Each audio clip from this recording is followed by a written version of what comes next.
Hello friends, देखिए friends, तो आप इस वीडियो में हम जानेंगे भारत के नागरिकता के बारे में। जो संविधान में नागरिकता का जिक्र किया गया है उसके बारे में जानेंगे। आप लोग इस वीडियो को देखने के बाद में 100% बीपीएससी पीटी हो या बिहार दरोगा मेंस हो, आप लोगों का 2 से 4 नंबर यहाँ से आना फिक्स है। एक बार वीडियो को अंत तक देखिए। अनुच्छेद 5 क्या कहता है? अनुच्छेद 5 तो नॉर्मल है, इसमें नागरिकता के बारे में जिक्र किया गया है। ठीक है, नागरिकता के बारे में, ठीक है, तो ध्यान रखिए, नागरिकता के बारे में खाली जिक्र किया गया है अनुच्छेद 5 में। लेकिन अनुच्छेद 6, 7, 8 इतना इम्पोर्टेंट है, एग्जाम में पूछेगा तो मतलब कि अच्छा हालत ख़राब कर देता है। ठीक है ना, देखिए अनुच्छेद 6 क्या बोलता है। सबसे पहले ध्यान रखिएगा, अनुच्छेद 6 और अनुच्छेद 7 ये दोनों पाकिस्तान से संबंधित हैं, ध्यान रखिएगा। ठीक है फ्रेंड्स, इसमें कहा गया था कि 19 जुलाई 1949, ये डेट याद रखिएगा, 19 जुलाई 1949 को मान लीजिए कि जब भारत आज़ाद हो गया था और भारत और पाकिस्तान का विभाजन कर दिया गया था। ठीक है, तो मतलब कि जब विभाजन किया गया तो कुछ नागरिक भारत के पाकिस्तान में चले गए, पाकिस्तान के नागरिक भारत में आ गए। ठीक है, तो इसमें कहा गया कि अगर कोई व्यक्ति मतलब कि पाकिस्तान में विभाजित हो गया था, ठीक है ना, अगर जो कोई व्यक्ति 19 जुलाई 1949 के पहले भारत में आ जाता है तो उसको नागरिकता दिया जाएगा। ठीक है, ध्यान रखिएगा। क्या बोले, अगर मान लीजिए फ्रेंड्स कि 19 जुलाई 1949 के बाद में कोई व्यक्ति आता है, ठीक है ना, इसके बाद में कोई व्यक्ति आता है तो क्या कीजिएगा। इसमें तय किया गया कि अगर ठीक है कोई व्यक्ति 19 जुलाई 1949 के बाद आता है और कहता है कि हमको नागरिकता भारत का चाहिए, तब क्या होगा, तब उस स्थिति में भारत ने एक ऑफिसर नियुक्त किया था, एक कमेटी बनाया गया था, सदस्य मतलब कि एक ऑफिसर का कमेटी था। ठीक है, अब कहा गया इन ऑफिसरों का कि जो भी पाकिस्तान के व्यक्ति आ रहे हैं भारत में, ठीक है, ध्यान रखिएगा, जो व्यक्ति पाकिस्तान से आ रहे हैं 19 जुलाई 1949 के बाद में, ठीक है, तो इन ऑफिसरों के पास में जाइए और अपना रजिस्ट्रेशन कराइए।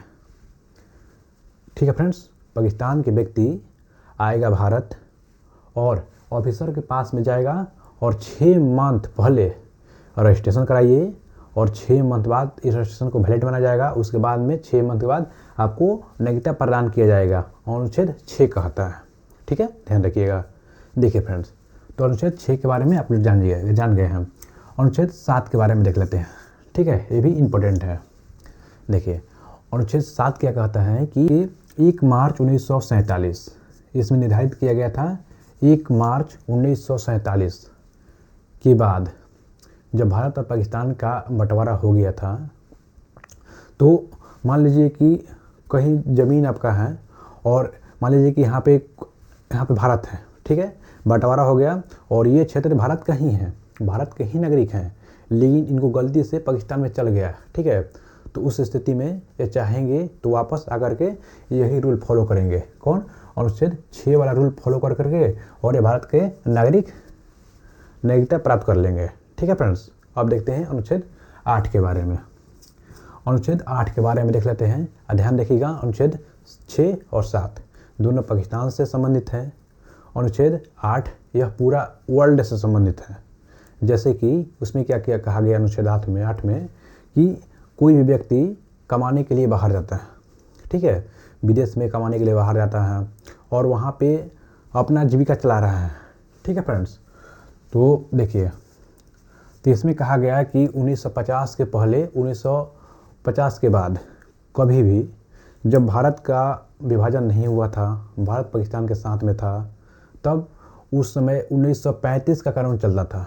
ठीक है ना, तो 1935 में इसमें प्रावधान नहीं था कि कौन कहाँ का नागरिक होगा, पाकिस्तान का होगा या भारत का होगा, इसमें तो था, विभाजन ही नहीं हुआ था। ठीक है, तो लोग क्या करते थे, बाहर जाते थे कमाने, ठीक है, उसको नागरिकता से कोई मतलब नहीं था। लेकिन यहाँ पे फिर जाके झोल आया। ठीक है, भारत और पाकिस्तान के विभाजन हो गया।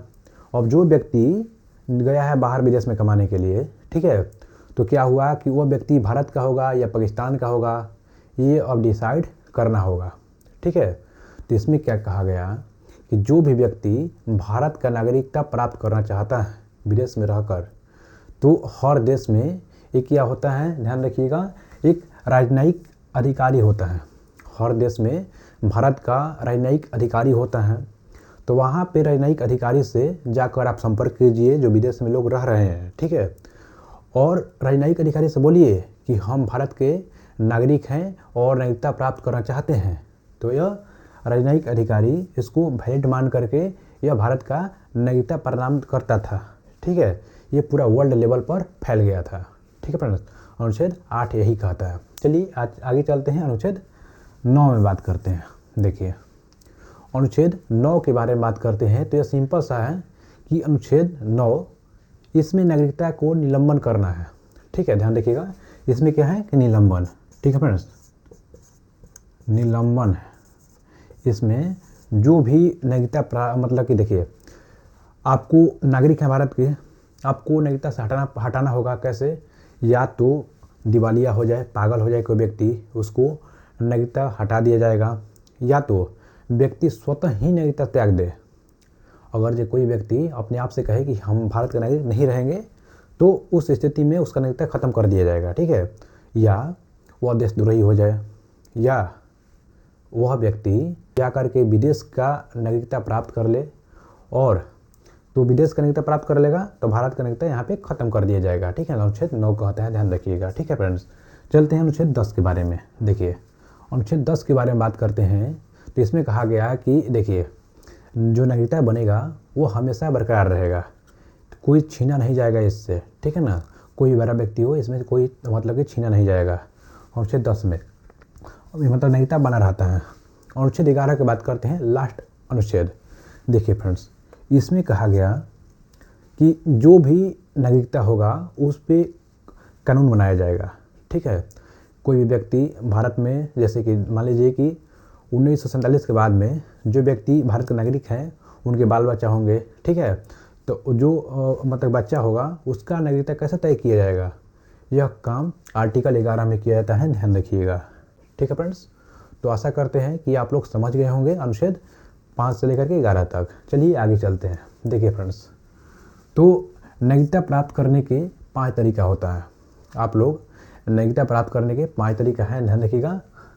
या तो जन्म के आधार पे, वंश के आधार पे, या पंजीकरण से, देशीयकरण से, या अर्जित भूमि से, ठीक है फ्रेंड्स। जन्म के आधार पे आपको नागरिकता मिलेगा, वंश के आधार पे, भूमि अर्जन के माध्यम से, देशीयकरण से, ध्यान रखिएगा। देखिए यहाँ पे एक आ गया है कि अर्जन भूमि से, ये क्या होता है इसको देख लेते हैं, ठीक है फ्रेंड्स। अर्जन भूमि, मान लीजिए कि भारत एक देश है, और मान लीजिए कि एग्जाम्पल के लिए कि यहाँ पे भारत है, ठीक है फ्रेंड्स। यहाँ पे मान लीजिए कि भारत है और ये अंडमान निकोबार है। क्या हुआ कि अंडमान निकोबार पर रह रहे लोग, अचानक से ऐसी स्थिति पैदा हुई जहाँ से यहाँ के लोग नहीं रहे अब, मतलब कि यहाँ किसी और का कब्जा हो गया, कोई और देश का कब्जा हो गया, ठीक है। ये भारत का भूमि था और कोई और देश आकर के कब्जा कर लिया इस पर, ठीक है। तो यहाँ के जो नागरिक हैं और जो कब्जा करेगा उसका नागरिक कहलाएगा या भारत का ही नागरिक कहलाएगा, तो यह भारत का ही नागरिक कहलाएगा। ये होता है भूमि अर्जन से, ठीक है फ्रेंड्स, ध्यान रखिएगा। देखिए नागरिकता समाप्त करने के 3 तरीके हो सकते हैं या कहीं और भी तरीके हो सकते हैं, ठीक है। देखिए फर्स्ट हपल क्या होता है कि अपने आप से नागरिकता को त्याग दीजिए। क्या होता है? अपने से, सेल्फ से, अपने से मतलब कि त्याग दीजिए नागरिकता। ये पागल हो जाना, ध्यान रखिएगा, पागल हो जाना, पागल या दिवालिया, ठीक है। उसके बाद में 3 नंबर क्या आता है कि कोई व्यक्ति चुपे चापी कोई और देश का नागरिकता प्राप्त कर लेता है तो भारत का नागरिक नहीं कहलाएगा, किसी और देश का नागरिक हो जाएगा। तो ये भी मतलब कि दूसरे देश का नागरिकता प्राप्त कर देना, ठीक है ना, दूसरे देश का नागरिकता प्राप्त कर देना, ठीक है फ्रेंड्स। तो अब देखते हैं जो NRI होता है और क्या होता है PIO, यानी अप्रवासी भारतीय और भारतीय मूल के व्यक्ति। इसके बारे में पूरा डिटेल्स जानते हैं, ठीक है फ्रेंड्स। देखिए NRI किसको बोलते हैं और PIO क्या बोलते हैं, आप लोग ध्यान से सुनिएगा, 100% क्लियर हो जाएगा। देखिए फ्रेंड्स, एग्जाम्पल ले लेते हैं विराट कोहली का, ध्यान रखिएगा, विराट कोहली का एग्जाम्पल लेते हैं। कहाँ का निवासी है विराट कोहली? भारत का, ठीक है फ्रेंड्स। इंडिया का निवासी है रह कहाँ रहा है, भारत में ही रहता है, लेकिन अपना घर कहाँ बना लिया है, इंग्लैंड में। ठीक है फ्रेंड्स, इंग्लैंड में अब शिफ्ट हो गया है। यानी हम कह सकते हैं कि भारत का नागरिक हो और भारत में नहीं रह करके कहीं और रहता हो, अपन देश के बाहर में रहता हो, उसको हम NRI बोलते हैं। ठीक है, देखिए फ्रेंड्स, नागरिक यहाँ का होगा, इंडिया का होगा।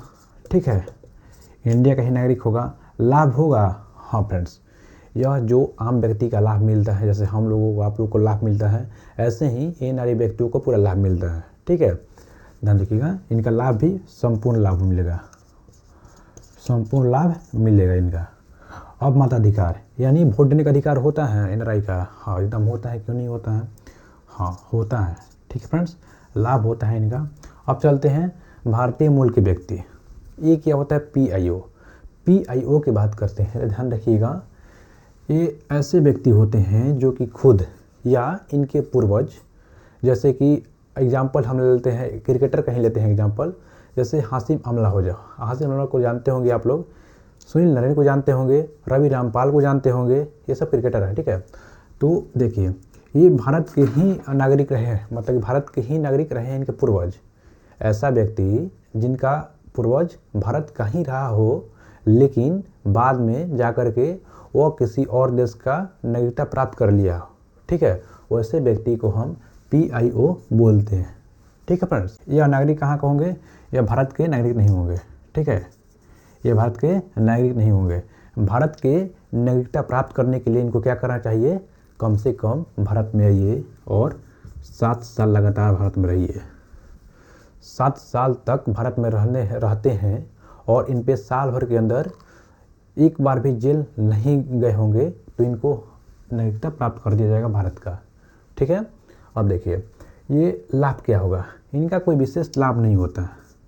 ठीक है फ्रेंड्स, कोई विशेष लाभ नहीं होगा, जैसे कि हम लोगों का आम आदमी का लाभ है।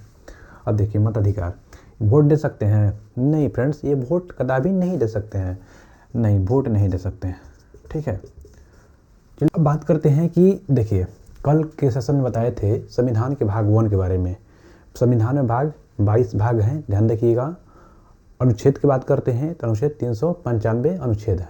ठीक है फ्रेंड्स, और आज बात करते हैं भाग 2 के बारे में। देखिए, भाग 2 में क्या है कि नागरिकता का जिक्र किया गया है, जो सिटीजनशिप होता है, नागरिकता, उसके बारे में भाग 2 में दर्शाया गया है। अनुच्छेद 5 से लेकर के 11 तक दिया गया है। ठीक है फ्रेंड्स, कितना, 5 से 11 तक, ध्यान रखिएगा। नागरिकता होता क्या है, इसको समझते हैं। देखिए फ्रेंड्स, आपसे पूछेगा कोई भी, आप लोग से कोई भी पूछ सकता है कि आप लोग कहाँ के मतलब रहने वाले हैं, आप किस के नागरिक हैं। ठीक है, तो मान लीजिए एग्जाम्पल के लिए हम बिहार के हैं। ठीक है फ्रेंड्स, तो हम बोलेंगे कि हम बिहार के निवासी हैं, बाकी नागरिक कहाँ के हैं, तो भारत के हैं। ठीक है फ्रेंड्स, आप लोग जहाँ मतलब कि आपका मातृभूमि हो जाएगा, वहाँ के निवासी होंगे आप लोग, और राष्ट्रीयता का होगा इंडिया। ठीक है, तो देखिए, नागरिकता जो चलता है हमारे देश में, एकल नागरिकता चलता है, यानी आप लोग एक ही मतलब नागरिकता धारण कर सकते हैं।